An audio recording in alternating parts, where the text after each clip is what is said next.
गीता में कहा गया है कि आत्मा अजरमर है। जैसे व्यक्ति अपने कपड़ों को बदलता है, आत्मा भी उसी प्रकार शरीर बदलती है। गरुड़ पुराण में मनुष्य के कर्म का लेखा जोखा बताया गया है, जिससे मनुष्य के पाप और पुण्य निर्धारित होते हैं। मान्यता है कि व्यक्ति को अपनी मृत्यु के बाद कर्मों के आधार पर स्वर्ग और नरक की प्राप्ति होती है। गरुड़ पुराण में यह भी बताया गया है कि कर्मों के आधार पर अगले जन्म में व्यक्ति किसी रूप में जन्म लेता है। आइए बताते हैं आपको गरुड़ पुराण क्या कहता है। व्यक्ति को अपनी मृत्यु के बाद कर्मों के आधार पर स्वर्ग और नरक की प्राप्ति होती है। गरुड़ पुराण में यह भी बताया गया है कि कर्मों के आधार पर अगले जन्म में व्यक्ति किसी रूप में जन्म लेता है। गरुड़ पुराण की इन 8 बातों में छिपा है सच। गरुड़ पुराण में मनुष्य के कर्म का लेखा जोखा बताया गया है, जिससे मनुष्य के पाप और पुण्य निर्धारित होते हैं। मान्यता है कि व्यक्ति को अपनी मृत्यु के बाद कर्मों के आधार पर स्वर्ग और नरक की प्राप्ति होती है। गरुड़ पुराण में यह भी बताया गया है कि कर्मों के आधार पर अगले जन्म में व्यक्ति किसी रूप में जन्म लेता है। आइए बताते हैं आपको गरुड़ पुराण क्या कहता है। इस तरह तय होता है अगला जन्म। महिलाओं का शोषण करने वाला। जो लोग महिलाओं का शोषण करते या कराते हैं, वो अगले जन्म में भयानक रोगों से पीड़ित होते हैं।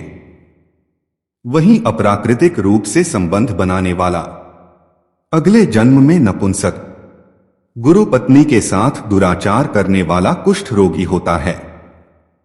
धोखा देने वाला।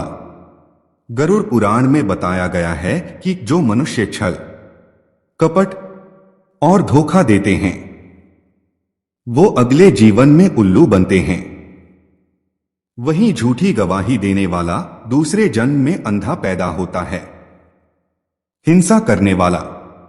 गरुड़ पुराण के अनुसार जो व्यक्ति हिंसा करके परिवार का पालन पोषण करते हैं, जैसे लूटपाट, जानवरों को सताना या शिकार खेलने वाले, अगले जन्म में किसी कसाई के हत्थे चढ़ने वाला बकरा बनते हैं। परिवार को प्रताड़ित करने वाला। माता पिता या भाई बहन को प्रताड़ित करने वाले मनुष्य को अगला जन्म तो मिलता है, लेकिन वह धरती पर नहीं आ पाते, क्योंकि उनकी मृत्यु गर्भ में ही हो जाती है। गुरु का अपमान करने वाला। गुरु का अपमान यानी भगवान का अपमान। ऐसा करना नरक के द्वार खोलने जैसा है। गरुड़ पुराण में कहा गया है कि गुरु से कुतर्क करने वाला शिष्य अगले जन्म में जल रहित वन में ब्रह्म राक्षस बनता है। पुरुष का महिलाओं जैसा व्यवहार।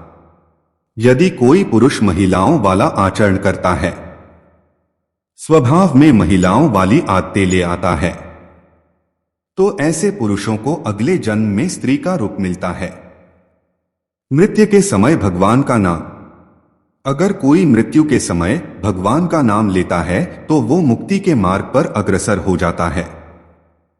इसलिए शास्त्रों में कहा गया है कि मरते समय राम का नाम लेना चाहिए। हत्या करने वाला। स्त्री की हत्या, गर्भपात करने या कराने वाला भिल्ल रोगी, गाय की हत्या करने वाला मूर्ख और कुबड़ा, ये दोनों नरक की यातनाएं भोगने के बाद अगले जन्म चांडाल योनि में ही पैदा होते हैं। मित्रों, जानकारी अगर अच्छी लगी तो लाइक, कमेंट और सब्सक्राइब जरूर करें। राधे राधे।